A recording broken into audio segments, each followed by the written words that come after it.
নারদা, সারদা, ত্রিফলা, syndicate, গরু চোর, কয়লা চোর, পাথর চোর, মাটি চোর, সাপ চোর, চাল চোর, ত্রিপল চোর, মা বোনের ইজ্জত পর্যন্ত চুরি করছে, ছোট ছোট বাচ্চাদের দুধ চুরি করছে, আর চাকরি চোরের সরকার। শিক্ষার ক্ষেত্রে আমরা 33 নম্বরে হয়ে গেছি, মাধ্যমিক উচ্চ মাধ্যমিকে আমরা 33 নম্বরে হয়ে গেছি। ভারতবর্ষে 28 খানা রাজ্য, 8 খানা কেন্দ্রশাসিত রাজ্য, 36 মধ্যে আমরা 33। কোথায় গেল? এই মাটিতে তো আইসিএস টপার নেতাজি সুভাষচন্দ্র বোসের অস্তিত্ব তৈরি হয়েছিল, এই মাটিতে ঈশ্বরচন্দ্র বিদ্যাসাগরের মতন শিক্ষাবিদ। কিন্তু আজকে আমরা কোথায় কোথায়? অস্তিত্বের ওপর প্রশ্নচিহ্ন তুলে দিয়েছে এই নির্লজ্জ সরকার, মা মাটি মমতা বন্দ্যোপাধ্যায়। শ্রমজীবী একটা হাসপাতালে আমার বন্ধুর মা 20 জুলাই অ্যাডমিট ছিলেন। 4 দিন পরে উনি মারা গেছেন। সকাল সকাল আমার কাছে ফোন আসে, ফোন আসে কি আপনার বন্ধুর মা সিরিয়াস আছেন, একটু হাসপাতালে যান। আমি 7:45 হাসপাতালে যাই, দেখি ভেন্টিলেটারে ওনাকে রাখা হয়েছে, বডিটা আপ এন্ড ডাউন হচ্ছে। আমি দেখলাম কি বডিটা কেমন আপ এন্ড ডাউন হচ্ছে, কিন্তু সন্দেহ হলো। আমি আইসিইউতে ঢুকে গেলাম, আইসিইউতে ঢুকে যখন হাতটা ধরলাম দেখলাম কি উনি মারা গেছেন। আমি বললাম, আরে ভাই তোমরা বলছো কি দুদিন এখন ভেন্টিলেটারে রাখবে, ইনি কিভাবে ইনি তো মরে গেছেন। তো বলছে না মারা যায়নি, ভেন্টিলেটারে আছেন। আমি বললাম 100% চ্যালেঞ্জ করছি ইনি মারা গেছেন। তারপরে ডাক্তার আসে, চেক করে, উনি মারা যান।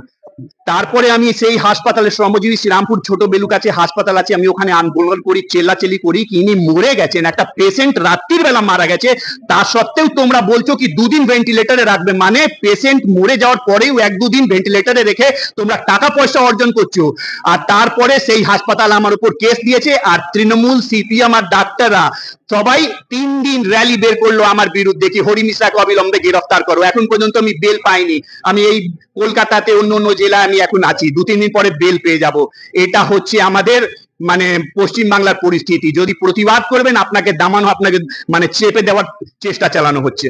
মমতা বন্দ্যোপাধ্যায় পুলিশ মন্ত্রী, নির্লজ্জ সরকার পশ্চিম বাংলার অস্তিত্বের উপর প্রশ্নচিহ্ন তুলে পশ্চিম বাংলাকে এমন জায়গায় নিয়ে চলে গেছে যে আগে বাঙালিরা বলতো আমি নেতাজি সুভাষচন্দ্র বোস, বিনয় বাদল, ক্ষুদিরাম বোসের বংশজ।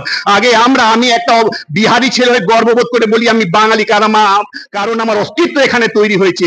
আজকে বাঙালি সমাজ লজ্জা ফিল করছে নিজেকে বাঙালি বলে।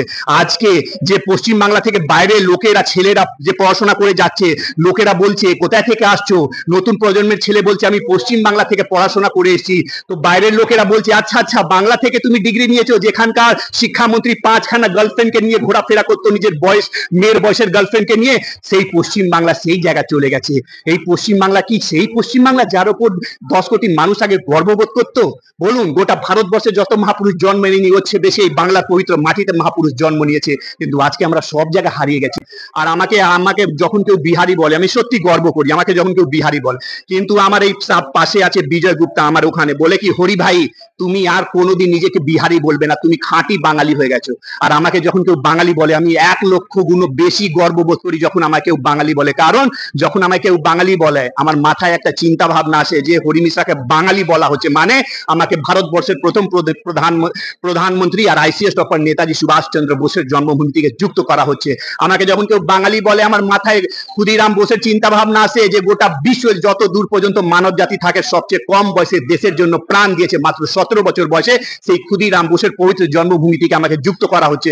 আমাকে যখন কেউ বাঙালি বলে আমার মাথায় চিন্তা ভাবনা আসে হরি মিশ্রকে বাঙালি বলা হয়েছে, মানে গোটা এশিয়াতে প্রথম নোবেল পুরস্কার বিজেতা গুরুদেব রবীন্দ্রনাথ ট্যাগোরের মাতৃভূমি থেকে আমাকে যুক্ত করা হচ্ছে। আমাকে যখন কেউ বাঙালি বলে আমার মাথায় চিন্তা ভাবনা আসে আমাকে স্বামী বিবেকানন্দের পবিত্র জন্মভূমি থেকে আমাকে যুক্ত করা হচ্ছে, যে স্বামী বিবেকানন্দ 1893-তে আমেরিকা শিকাগো থেকে গোটা বিশ্বের ধর্ম সম্মেলনে সনাতন হিন্দুত্ব ধর্মকে তুলে ধরেছিলেন, সেই স্বামী বিবেকানন্দের জন্মভূমি থেকে যুক্ত করা হচ্ছে। আমাকে যখন কেউ বাঙালি বলে আমার 56 ইঞ্চের বুক হয়ে যায়, আমি গর্ববোধ করি নিজেকে সনাতনী ভেবে। আর আমাদের LOP leader of opposition Suvendu Adhikari মহাশয় পরিষ্কার বলেছেন যদি বিহারে 50 লক্ষ, পশ্চিম বাংলা 1,25,00,000 এখানে বাদ যাবে। উনি কি ভারতবর্ষের সংবিধান বিরোধী কাজ করবে? মুখে বলতে পারেন, কিন্তু ক্ষমতা নেই যে কোনো জায়গায় আটকাতে পারবেন। আগামী 26-এ ভারতীয় জনতা পার্টি পরিষ্কার ভাবে পশ্চিম বাংলা ক্ষমতা আসছে, আর সত্যি 200-র উপর সিট আমরা নিয়ে আসছি। এই আপনার চ্যানেল মারফত আমি বলতে চাইছি, এনারা কি বাঙালি অবাঙালি খেলছেন? শত্রুঘ্ন সিনহাকে, ইউসুফ পাঠানকে, কীর্তি আজাদকে, মমতা বন্দ্যোপাধ্যায় নিজের ফাঁদে ফেসে গেছেন। মমতা বন্দ্যোপাধ্যায়ের এমন পরিস্থিতি হয়ে গেছে যে পশ্চিম বাংলার প্রত্যেকটি জাতীয়তাবাদী মানুষ যে পশ্চিম বাংলার পবিত্র মাটিতে জন্ম নিয়ে নিজেকে নেতাজি সুভাষচন্দ্র বোস, বিনয় বাদল দীনেশ, ক্ষুদিরাম বোস, মাতাঙ্গি হাজরা, ঈশ্বরচন্দ্র বিদ্যাসাগর, স্বামী বিবেকানন্দ পরমহংসের যে বংশজ ভেবে নিজেকে গর্ববোধ করে প্রত্যেক বাঙালি মা বোনের আজকে বুঝে গেছেন যে 15 বছরে পশ্চিম বাংলাকে প্রত্যেক ক্ষেত্রে পিছিয়ে পশ্চিম বাংলাকে বমের উপরে এই নির্লজ্জ সরকার বসিয়ে দিয়েছে। মমতা বন্দ্যোপাধ্যায়ের নেতৃত্বে পশ্চিম বাংলা সনাতনী হিন্দু দেবী দেবতার মন্দির ভাঙা হয়েছে, প্রতিমা ভাঙা হয়েছে, সনাতনী হিন্দুর মা বোনের অস্তিত্বের উপর প্রশ্নচিহ্ন তোলা হয়েছে, ধর্ষণ করা হয়েছে। এইসব দেখে 5% সনাতনী হিন্দুদের ভোট বাড়বে। আর 2026-এ নরেন্দ্র ভাই দামোদর দাস মোদীর নেতৃত্বে বিশ্বের সবচেয়ে বড় রাজনৈতিক দল নবান্নতে ক্ষমতা আসতে চলেছে। উনি 1,10,000 এখানে বাড়িয়েছেন, আর ওই 1,000-কে 1,500 করে দেবেন মমতা বন্দ্যোপাধ্যায়। যেমন 500-কে 1,000 করেছেন, 1,000-কে 1,500 বা 2,000 করবেন। আর যেমন প্রত্যেক 2 কিলোমিটারে মদের লাইসেন্স দিয়ে মদের দোকান খুলিয়েছেন, এবার পুরো 500 মিটার মানে হাফ কিলোমিটারে মদের লাইসেন্স দিয়ে মদের দোকান খোলাবে। আর আমাদের নতুন প্রজন্মকে মাতাল করবে। আর যে ঘরে 1,500, 2,000 টাকা লক্ষ্মী ভান্ডার যাবে, সেই ঘরে ছেলেরা, সেই ঘরের পুরুষরা মদ খেয়ে মাতাল হয়ে রাস্তায় পড়ে থাকবে। একদিকে 2,000 টাকা, সেই 2,000 মধ্যে 2,500 টাকা মিলে উনি মদ খেয়ে মাতাল হয়ে যাবে। কারণ পশ্চিম বাংলা মমতা বন্দ্যোপাধ্যায় জানেন কি 2,000 টাকা এদিকে দিচ্ছি আর মদের লাইসেন্স দিয়ে বেশি থেকে বেশি মদের দোকান খুলবো, আর সেই টাকা আবার আমার কাছে এসে যাবে। মমতা বন্দ্যোপাধ্যায় পলিটিশিয়ান, উনি পশ্চিম বাংলা থেকে কিছু নিয়ে আসা যায় কিছু না। পশ্চিম বাংলা বরবাদ হয়ে যাক, কলকারখানা বন্ধ হয়ে যাক, মা বোনের ইজ্জত চলে যাক।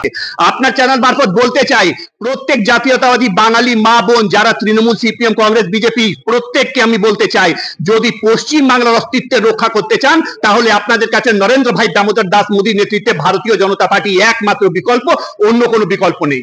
আগে জয় শ্রীরাম বলতো, মনে আছে? ঠেলায় না পড়লে বেড়াল গাছে ওঠে না। এখন বলছে জয় মা কালী, এখন বলছে জয় মা দুর্গা।